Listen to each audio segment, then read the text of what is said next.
Hello and welcome to this Lighthouse online devotion. Over the last few weeks we've been unpacking a little bit the different names for the Messiah, for Jesus, in Isaiah 9 verses 6.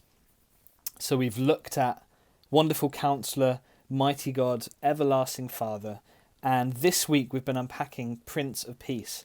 And Connor unpacked a little bit on Prince of Peace on Monday, so if you haven't caught that, then go and watch that, and I will be giving my thoughts on Prince of Peace as well. But before we jump in, let me just read Isaiah 9 verse 6 for us. It says, "For a child is born to us, a son is given to us. The government will rest on his shoulders, and he will be called Wonderful Counselor, Mighty God, Everlasting Father, Prince of Peace."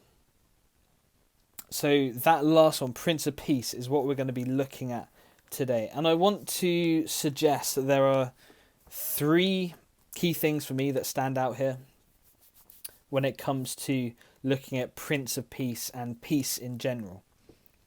So the first thing that we learn from Jesus' name, Prince of Peace, is that peace is something that comes from Jesus.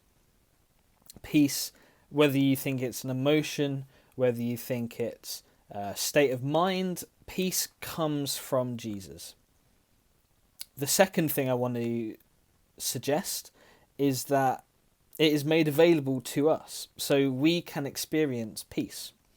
You might often think of the story in the Gospels where Jesus and the disciples are out on the boat and the storm is raging around them and Jesus is sleeping. He is at peace in a chaotic situation. That same peace is made available to us. And the third thing I want to suggest is that peace is something that we have to choose to accept. It's something that's made available to us, but then actually we have to accept that peace. We have to accept the gift that Jesus wants to give to us, which is peace. So those are my three things I think really stand out from Jesus being this Prince of Peace. Is that Jesus is the Prince of Peace, so peace comes from Jesus. That's quite self-explanatory.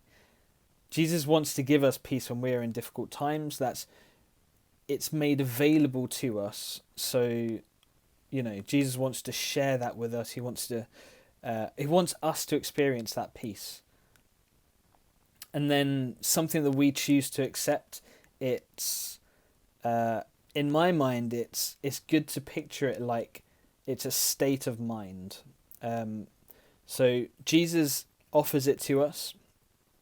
We then have to accept it, but then the stage after that is we then have to live out of the peace that he gives us. You can think, like, how many times have you asked Jesus to give you peace in a stressful situation and then you felt like nothing has changed? We're really good at asking for peace, but then I think as humans we're really bad at living out of peace, if that makes sense. So, we ask for peace, but then we continue about our days, thinking about the same things, reacting in the same ways. We're not actually changing how we're acting or speaking or thinking. And Connor picked up on it on Monday. He talked about how peace and chaos are kind of the two ends of the spectrum. And we basically either decide whether we want to live in peace or if we want to live in chaos.